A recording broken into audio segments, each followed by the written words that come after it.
नमस्कार, स्वागत है आर्यभट्ट पाठशाला पर। आज के इस वीडियो में हम सीखेंगे पूर्ववर्ती एवं परवर्ती संख्याओं के बारे में। पूर्ववर्ती संख्या क्या होती है और परवर्ती संख्या क्या होती है, तो इनके सवालों को हल करेंगे। तो संख्या 199 की पूर्ववर्ती संख्या होगी। तो जान लेते हैं पहले पूर्ववर्ती संख्या क्या होती है। पूर्ववर्ती संख्या, पूर्ववर्ती संख्याओं के बारे में जानेंगे। पूर्ववर्ती संख्या निकालते हैं जो संख्या दी गई होती है।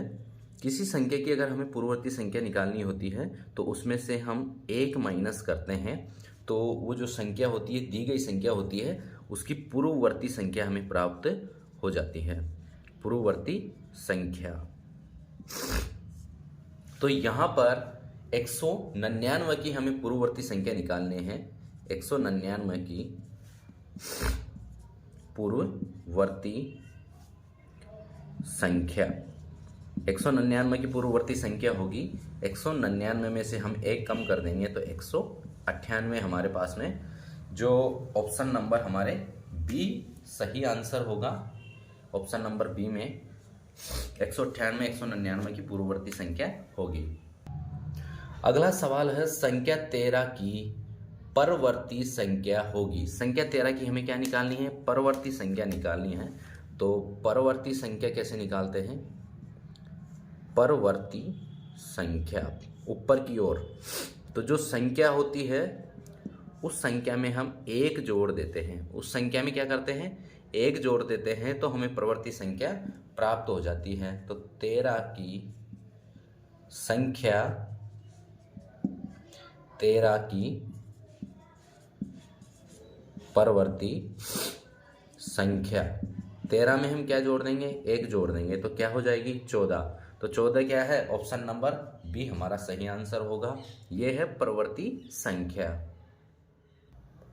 अगला सवाल है संख्या 90 की परवर्ती तथा पूर्ववर्ती संख्या का योग होगा।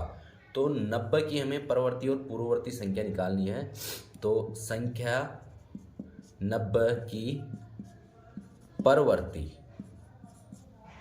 संख्या, परवर्ती संख्या क्या होती है? दी गई संख्या में क्या जोड़ देते हैं? एक जोड़ देते हैं। तो 90 प्लस 1 कितना हो जाएगा? 91। तो इसकी परवर्ती संख्या हो जाएगी। और 90 की पूर्ववर्ती संख्या, पूर्व यानी पहले की, 90 की पूर्ववर्ती संख्या वो कैसे निकालते हैं? वो दी गई संख्या में से एक कम कर देते हैं, तो 89 हो जाएगा 89। और इनका योग क्या होगा?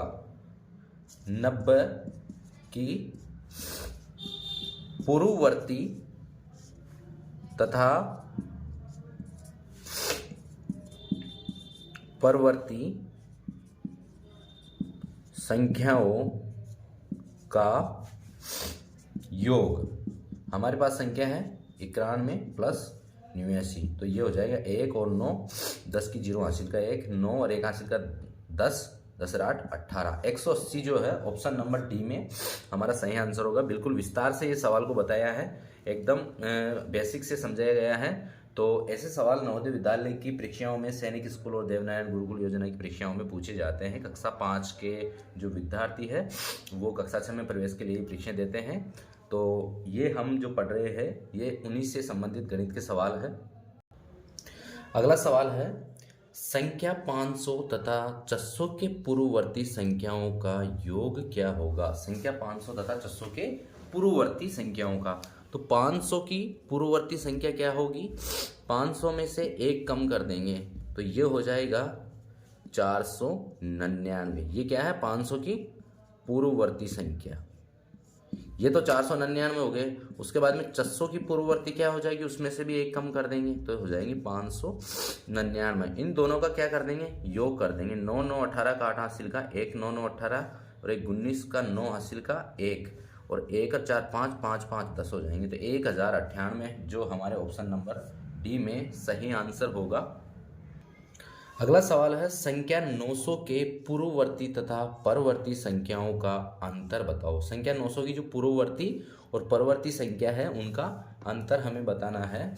तो 900 की पूर्ववर्ती संख्या, 900 की पूर्व पूर्ववर्ती संख्या, 900 की पूर्ववर्ती संख्या क्या होगी?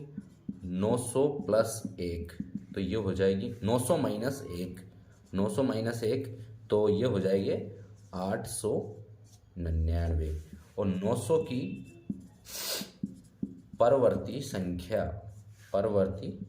संख्या ये हो जाएगी, आगे की संख्या इसमें 1 जोड़ देते हैं तो ये हो जाएगी 901। तो अंतर क्या आ जाएगा? अंतर जो है 901 में से हम क्या कर देंगे? 899 को घटा देंगे तो कितना आएगा? 2। ऑप्शन नंबर सी हमारा इस सवाल का आंसर होगा। तो किसी भी संख्या के पूर्ववर्ती और परवर्ती संख्याओं में अगर हम देखते हैं तो उनमें हमेशा जो अंतर आता है वह 2 का आता है। अगला सवाल है क्वेश्चन नंबर 6, 196 गुणा 6 प्लस 196 गुणा 4 का मान योग होगा। इन संख्याओं को हमें योग करना है। तो सबसे पहले देखते हैं कि 196 हमारे पास में यहाँ पे भी गुणा में है और यहाँ पर भी गुणा में है। तो एक सूत्र देखते हैं, a गुणा b प्लस a गुणा c। ठीक है, तो यहाँ से क्या करेंगे? हम a को बाहर ले लेंगे और b और c का योग कर देंगे। b और c का क्या कर देंगे? योग कर देंगे और फिर गुणा कर देंगे किसको? bc को, जो दोनों का योग हो जाएगा। यहाँ पर ये गुणा में है तो b प्लस c से गुणा कर देंगे, जो भी इनका योग आएगा। तो 196 तो हम क्या करेंगे? बाहर ले लेंगे, क्योंकि दोनों में ही है तो कॉमन हमने बाहर ले लिया। और बाहर उसी संख्या को लेते हैं जो दोनों संख्याओं के, जैसे 20 में प्लस का चिन्ह है, इस तरफ 2 संख्या है गुणा में है, इस तरफ 2 संख्या गुणा में है, तो दोनों संख्याओं में किसी संख्या से विभाजित हो रही है। 196 का भाग इसमें और इसमें दोनों में जा रहा है, तो 196 हम बाहर ले लेते हैं। अंदर क्या बचेगा? 6 प्लस 4, तो ये हो जाएगा 196 गुणा 10। अब क्या करेंगे? इसके 1 0 लगा देंगे सीधा गुणा करने के बजाय, 10 से गुणा करने के बजाय 1960, जो ऑप्शन नंबर बी में हमारा आंसर है 1960। तो 10 को 196 से गुणा करेंगे तो हमारे पास में आंसर प्राप्त होगा 1960। अगला सवाल है 624 गुणा 102 का मान होगा। 624 और 102 को गुणा करेंगे तो क्या मान आएगा? तो इसे हम इस तरह से गुणा करते हैं। यहाँ पर अपने पास में कोई संख्या है a, इसके गुणा में है b प्लस c। ठीक है, इस सूत्र से हम इसे हल करेंगे। तो यहाँ a तो है 624, अब ये जो 102 है इसको 2 भागों में विभाजित कर लेंगे, इसको 100 प्लस 2 में कर लेंगे, तो गुणा 100 प्लस 2 कितना? 102 को हमने 100 प्लस 2 में विभाजित कर लिया। अब 100 को तो 624 से गुणा करेंगे तो 624 के 2 0 लगा दिए, 100 से गुणा हो गया। प्लस 624 को किससे गुणा करेंगे? फिर 2 से गुणा करेंगे, तो 4 2 8, 2 2 4 और 6 2 12। अब इन दोनों का हम क्या करेंगे? योग कर लेंगे। 0 और 8 8, 0 और 4 4, 4 और 2 6, 6 2 और 1 3, और ये आ जाएंगे 6, 63,448, जो ऑप्शन नंबर बी हमारा इस प्रश्न का सही आंसर होगा। अगला सवाल है 48 गुणा 5 माइनस 43 गुणा 5 का मान होगा। यहाँ पर भी उसी तरह सूत्र का प्रयोग करेंगे, b माइनस सी। तो यहाँ पर कोई संख्या है a है जो दोनों के गुणा में है, जैसे a गुणा b माइनस a गुणा c।